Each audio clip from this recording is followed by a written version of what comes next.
Okay, now we are going to look at jurisdiction in international law. Jurisdiction, basically, this is the power of court or a country to enact laws and enforce them in international law.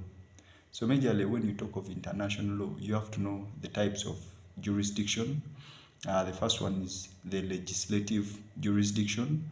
Legislative jurisdiction, this is where a country will have the power to enact various laws in a country. For example, in Uganda, we have legislative jurisdiction to enact certain laws by virtue of Section 79 Article 79 of the Constitution.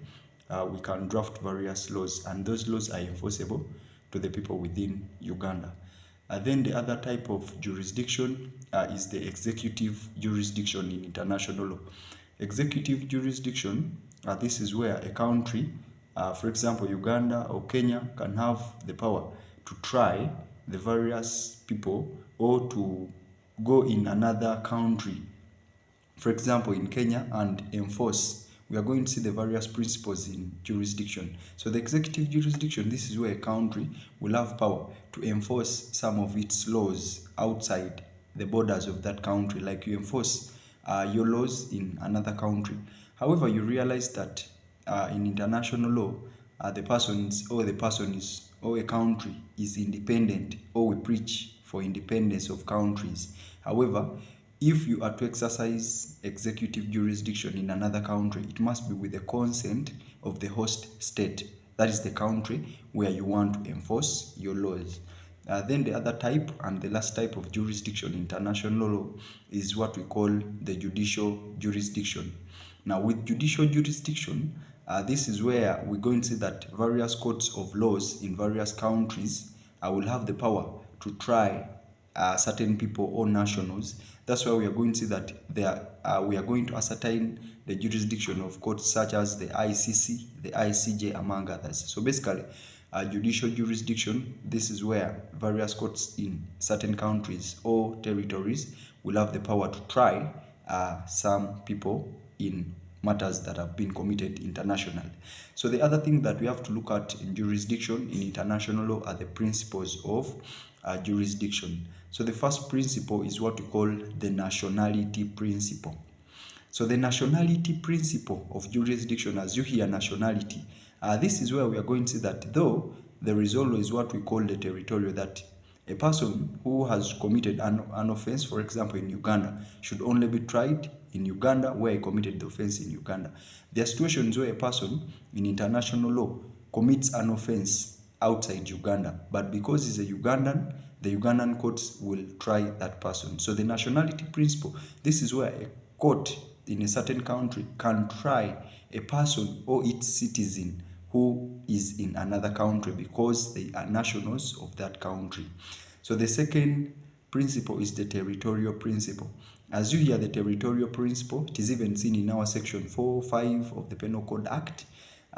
Basically, this is where a person to be tried will be this person who has committed an offense within the territories or within the corners of Uganda. So territorial principle, this is where a person in international law commits an offense in a country, and it is that country that has the power to entertain or hear that matter.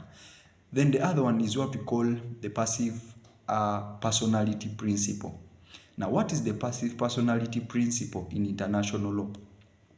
The passive personality principle, this is where we see that maybe a person, a Ugandan citizen, let me use the example of Uganda. A Ugandan citizen is in Kenya. While he's in Kenya, a Kenyan commits an offense on a Ugandan citizen. So what we do, Uganda will try that that Kenyan person who committed the offense on the Ugandan citizen. Actually, some people call it the victim principle, that where a Ugandan citizen or where a citizen of a certain country is in another country, and that person of that country or citizen of that country where the Ugandan is does an act or an offense on a Ugandan, the Ugandan can try that other person who has committed the offense on the Ugandan abroad. So that is what we call the passive personality principle, also known as the victim principle. Then the other one is what we call the protective principle, or the protective principle. So the protective principle, as you hear protective, this time this is where a Ugandan or Ugandan courts will have the power to entertain or to hear matters that involve the violation, or for example, if someone is abroad, is not a Ugandan citizen, is an alien, is maybe a Rwandan and we are Uganda, but he does something that is prejudicial to the national interest or to the interests of Uganda. For example, this is someone who will stand in Rwanda, is not a Ugandan. He begins saying that I don't go to Rwanda, Rwanda has wars, among others. So Uganda can try that person on the principle of the protective principle. Why? Because Uganda is trying to protect its interest. So if someone is an alien or someone is not a citizen but is based in another country, does or says some things that are prejudicial to the interests of the country, that is Uganda, that country can enforce or can try that person in order to protect its principles. Then lastly, it is what we call the universality principle. The universality principle, as you hear universal, it is the entire world. So with the universality principle, this is where we're going to see that a Ugandan city, any country has the power to entertain or to hear all matters that relate to international crimes, even if they were not committed in that country.